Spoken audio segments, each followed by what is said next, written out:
Bienvenue sur Mémoire de territoire. Un instant de découverte de différents talents. Un souvenir des acteurs de notre région. Une trace qui doit servir de mémoire. Une présentation des acteurs de notre territoire. Un instant de découverte avec Découverto. Bonjour Alain Cochet, bienvenue sur Mémoire de territoire, le podcast de l'association Découverto.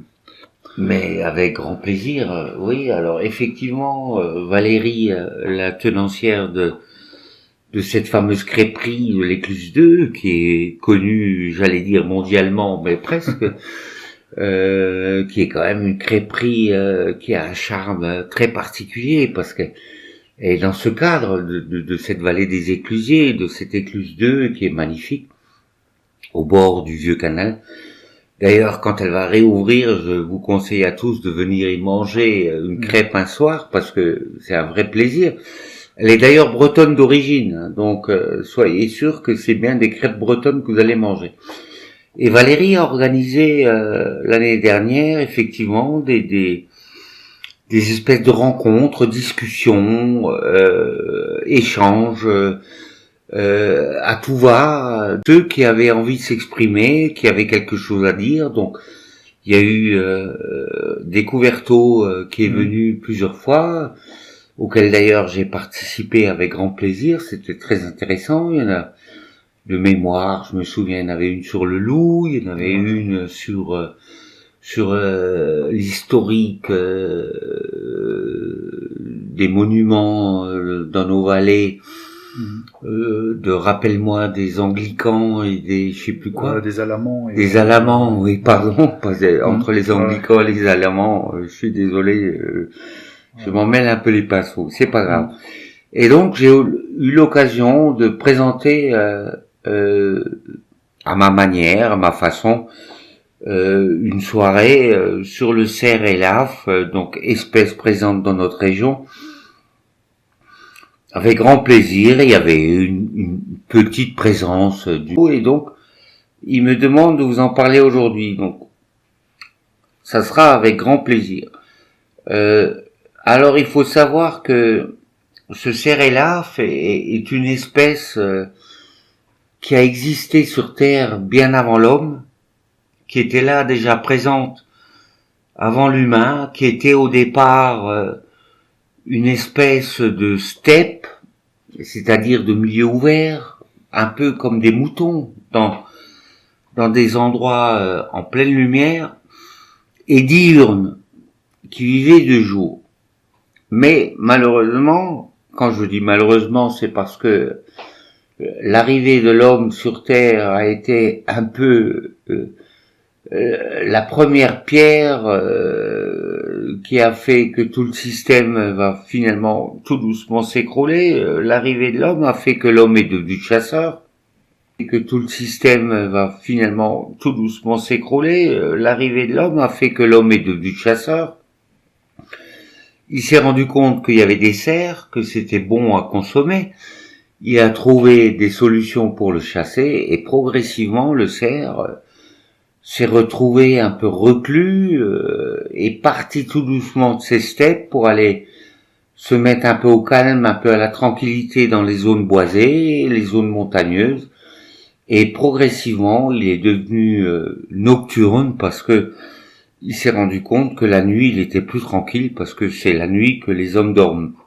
Et que là, il avait un peu plus de temps pour lui, pour aller manger et s'exprimer. Donc ce cerf, oui. L'ancêtre là dont tu parles, c'est le Mégacéros alors ou c'est encore un autre cerf? C'est à mon avis, alors je vais vous dire si c'est vraiment le Mégacérops, mais c'est à mon avis, c'est déjà le cerf élaphe qu'on a aujourd'hui, qui a un peu évolué évidemment parce que ça fait des milliers d'années, qui s'est un peu transformé forcément avec le temps, mais c'était déjà le même cerf. Le D'accord. Même cervidé. Ok, ouais. Donc ce cerf, pour vous en parler, donc c'est un ruminant, bien sûr. Donc qui veut dire ruminant, c'est un herbivore qui mange de l'herbe, enfin des végétaux, un peu comme notre vache, et qui est un cervidé. L'appellation cervidé est une particularité qui veut dire que seul le mâle porte des bois. Alors vous avez dans les cervidés actuellement présents sur notre planète beaucoup d'autres espèces. Le chevreuil est un cervidé, le daim, le chevreuil est un cervidé, le daim est un cervidé, l'élan est un cervidé, le wapiti est un cervidé, le renne est un cervidé. Alors la particularité du renne qui vit dans le Grand Nord, c'est que c'est un cervidé où les femelles portent également des bois. Normalement, chez nos cervidés européens, enfin ceux qu'on a chez nous dans nos régions, il y a que les mâles qui portent des bois. On sait et on a connu des cas où on a eu quelques biches qui portaient des bois. Alors c'est pas des très grands bois, c'est pas des ramures extraordinaires, mais c'est ce qu'on appelle des biches bréhaignes, qui sont en général des biches qui sont stériles, qui n'ont plus de faon, qui ont un problème hormonal et qui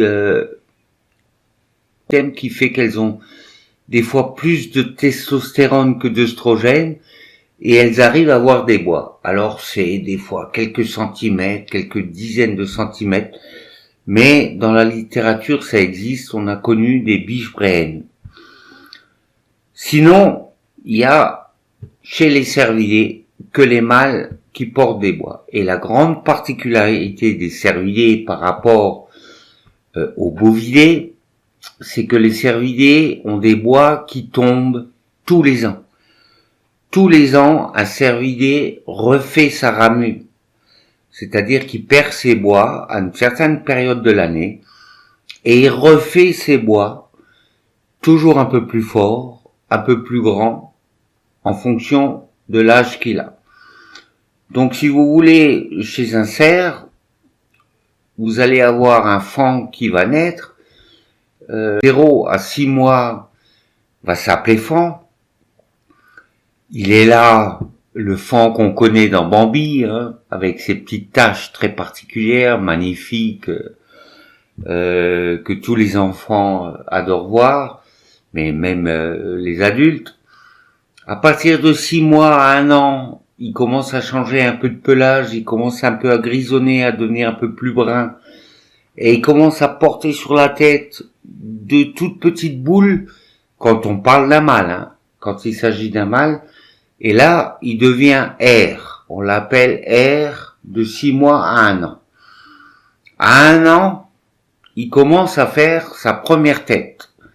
C'est-à-dire qu'il fait ses premiers bois. On l'appelle daguet. Là, ça devient un daguet. Il a pas de meule. Il a juste une dague qui, en général, est à peu près droite. En général, est à peu près droite. Enfin, avec une petite courbure, mais pas encore ramifié, même si on a connu dans des parcs, dans des zones avec des cervidés qui sont nourris avec des granulés, et puis qui sont suivis par un vétérinaire avec des antibiotiques. On a connu des daguets qui étaient déjà 6 corps en première tête. Mais dans la nature, en général, un daguet, il a juste un bois et pas de meule. Et alors juste la meule, tu peux nous expliquer ce que c'est? Alors la meule se trouve à la base du crâne de l'animal, juste au-dessus du pivot, le pivot étant le morceau d'os qui se trouve au-dessus du crâne et qui nourrit le bois, quand le bois est en croissance et en formation. Et cette meule est une espèce de qui va être fait par l'animal. Et cette meule, bien sûr, va grossir, va évoluer en fonction du nombre de têtes que va faire l'animal. Plus l'animal est vieux, plus la meule va être épaisse, va être forte et va être impressionnante. C'est ce qui fait le trophée. Donc après le daguet, il va devenir 2e tête, 3e tête, 4e tête, 5e tête, 6e, 8e, 10e tête. Si l'animal a la chance de vivre aussi longtemps, parce que avec les aléas qui arrivent dans la nature, il peut arriver beaucoup de choses. Mais il faut savoir que quand on parle de tête, c'est-à-dire qu'un deuxième tête, quand on parle de deuxième tête, c'est qu'il est dans sa 3e année de vie. Parce qu'il a eu toute l'époque FAN de 0 à 6 mois et R de 6 mois à 1 an. Donc il a 1 an de plus. Quand on parle de deuxième tête, c'est un animal de 3 ans, troisième tête 4 ans, 4 ans. Donc il a 1 an de plus. Quand on parle de deuxième tête, c'est un animal de 3 ans, troisième tête 4 ans, quatrième tête 5 ans. Voilà. D'accord. Et dans la nature, donc tu dis, ça vit combien de temps un cerf en règle générale? Alors, de ce qu'on sait, moi qui quand je dis j'ai sévi, le terme est un peu fort, mais j'étais forestier dans la réserve nationale de chasse et de faune sauvage de la Petite Pierre, qui est un territoire d'études sur le cerf, depuis les années 50. C'est très vieux, c'est depuis que le cerf avait presque périclité dans notre région. Je rappelle que dans les années 50, il n'y avait pratiquement plus de cerfs vivants dans les Vosges du Nord, parce qu'on va essayer de resituer un peu le débat géographiquement chez nous, puisqu'on est chez nous, c'est notre région. 2700 hectares pour permettre aux cerfs de nouveau se redévelopper, se reproduire, évoluer et en attraper, en prendre pour pouvoir les vendre dans toute la France. Pendant 20 ans, 30 ans, la réserve nationale de chasse et de faune sauvage de la Petite Pierre a vendu du cerf dans toute la France, notamment dans les Pyrénées, dans les grandes forêts du centre de la France, Chambord, Bercé, Troncé. Et donc tous les cerfs qui sont revenus maintenant, et puis bon, il faut savoir que maintenant en France, on a du cerf vivant dans pratiquement les 3/4 de toutes nos grandes forêts françaises. Il n'y a plus beaucoup de zones qui sont indemnes de cervidés, on en a partout. Donc maintenant, la réserve nationale de chasse et de faune sauvage de la Petite Pierre n'a plus de réserve ailleurs parce qu'il y en a partout. Mais elle continue à rester un territoire d'études sur le cerf et ça reste malgré tout quand même très intéressant. D'accord. Parce que là, tu disais, donc le cerf, il avait disparu de notre région, mais il avait disparu de toute la France alors au final. Pratiquement, oui. Après-guerre, on en avait pratiquement plus. Et il avait disparu, on sait les raisons pour lesquelles à mon avis, parce que il a été surchassé, parce que pendant la guerre, les soldats avaient faim et qu'il fallait bien trouver à manger et que c'était plus simple de se tuer un cerf vivant dans la nature que de se tuer un cheval de son escadron, quoi. Ouais, d'accord. Ouais. Ouais, donc en fait là, c'est une reconstitution, quoi. L'espèce est repartie, mais bon, là maintenant, on est arrivé. Alors, je suis un peu désolé de vous le dire à vous tous, mais on est arrivé à une espèce de surpopulation des grands cervidés dans notre France. Et là, je reprendrai maintenant en tant qu'ancien forestier les paroles de l'ONF. Maintenant, c'est haro sur le baudet. Il faut absolument réussir à diminuer les populations pour sauver nos forêts, parce que nos forêts sont en danger de survie à cause de la surexploitation du cerf sur nos territoires. Du fait qu'ils broutent à chaque fois les... Alors il faut savoir que un herbivore, un ruminant, a une panse qui peut accumuler à peu près 60 kilos de végétaux par jour. Végétaux, c'est autant de végétaux mangés dans la forêt tous les jours. Alors bien sûr, il y a de l'herbe, mais il y a aussi des feuilles, il y a aussi des bourgeons, il y a aussi des arbrisseaux forestiers. Et tout ça est râpé, comme avec une tondeuse, tous les jours.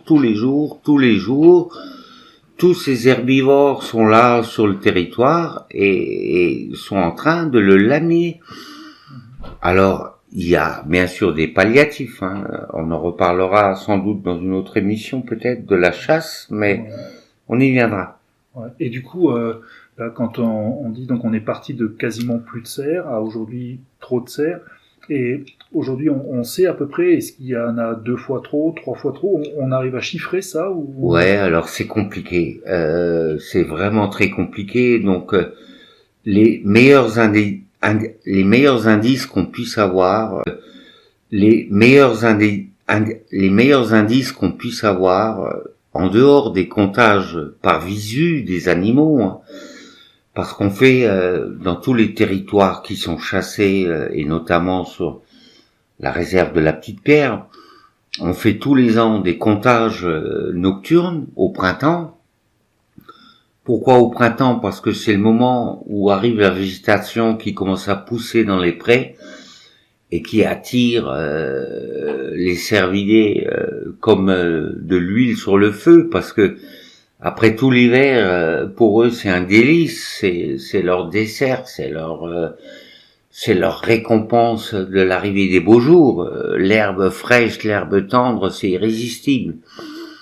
Donc c'est là qu'ils se concentrent et c'est là qu'on peut les voir.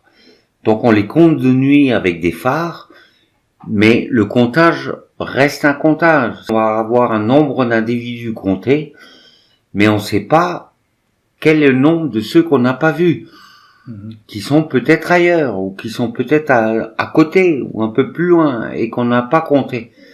Mais le comptage donne un nombre d'animaux présents de façon certaine. On sait qu'on a tant d'individus présents sur le territoire. Alors, en sachant quand même que ce qu'on appelle les gagnages, c'est-à-dire les grandes zones d'herbe dans les plaines, font partie de territoires qui sont partagés par les différentes hardes d'animaux qui se regroupent la nuit dans les mêmes zones, dans les mêmes endroits. Par exemple, à la Petite Pierre, la grande zone de gagnage, c'est toute la vallée d'Oberhof, de Oberhof à Dossenheim, qui est une vallée de plaine, et c'est là que vous allez compter et voir les... Alors après, estimer exactement une population, c'est quelque chose de compliqué, de très compliqué. On se trompe souvent, et je garde en mémoire, dans les différents stages que j'ai faits, les Allemands ont tendance à dire, quand on voit un animal vivant en forêt dans la journée qui passe devant votre voiture, c'est qu'on est en surpopulation. D'accord. Ouais. Ça, c'est un indicateur, quoi. Ouais. Alors, est-ce que c'est vrai ou est-ce que ça l'est pas?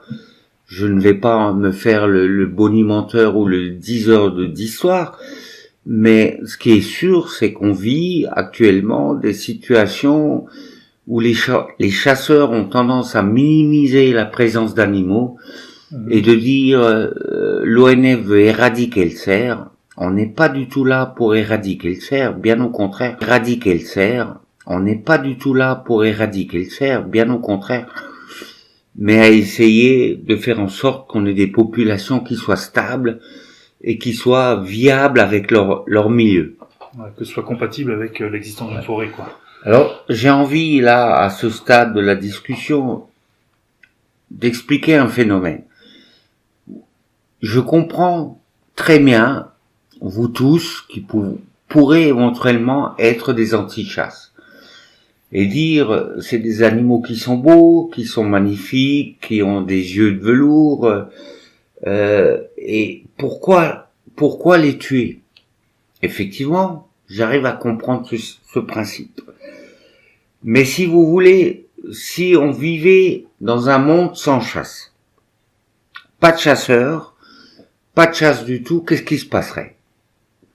On aurait une évolution 30 ans peut-être, où les animaux vont exploser. Parce qu'il faut savoir qu'une biche fait un petit tous les ans. Donc quand vous avez 50 biches vivantes sur un territoire, l'année d'après, vous avez 100 individus vivants. Alors on enlève un peu les pertes d'accidents, de maladies, vous enlevez 15%. Ça fait 85% en plus, 85% d'animaux vivants l'année suivante. L'année d'après, vous remultipliez encore une fois. Vous êtes à 160. L'année d'après, vous êtes à 300 et des poussières. Si vous laissez vivre tous ces animaux sans souci, qu'est-ce qui va se passer si on fait pas de chasse? Les animaux vont vivre aux dépens de leur territoire jusqu'à le surexploiter. C'est-à-dire arriver à un système où tout d'un coup il n'y aura plus rien à manger. Ils auront mangé jusqu'au moindre brin d'herbe, jusqu'au moindre, il n'y aura plus rien à manger.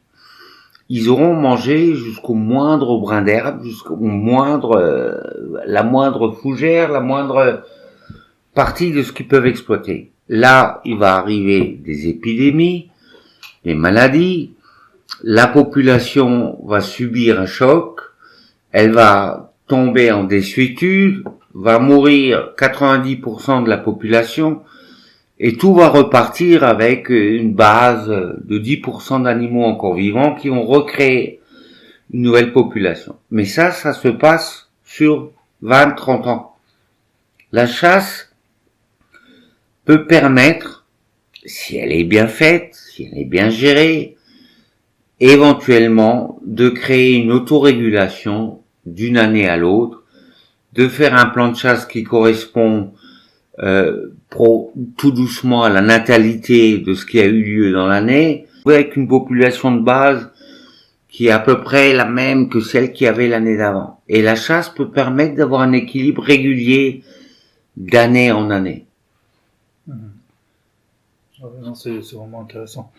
Alors, on va peut-être s'arrêter là pour que les gens aient le temps de digérer toutes ces informations. Oui. Et je te propose qu'on se retrouve le plus tôt possible pour pouvoir parler alors peut-être de ces populations, comment elles vivent, que tu nous expliques un peu aussi la période du brame, qui est aussi une période intéressante. Ah oui. Voilà. Alors, je te remercie du temps que tu nous as consacré, et puis je te dis alors à très bientôt pour que tu nous racontes la suite de Mais cette avec histoire. grand plaisir, vous êtes les bienvenus, et puis pour moi, soyez sûr que c'est un grand plaisir. J'espère que vous serez là quelques-uns à m'écouter. Ça marche, merci. Je ne sais pas si ça va vous faire un grand plaisir, mais en tout cas pour moi, ça l'était. Un instant de découverte avec Découverto. Un instant de découverte de différents talents. Un souvenir des acteurs de notre région. Une trace qui doit servir de mémoire. Une présentation des acteurs de notre territoire. Un instant de découverte avec Découverto.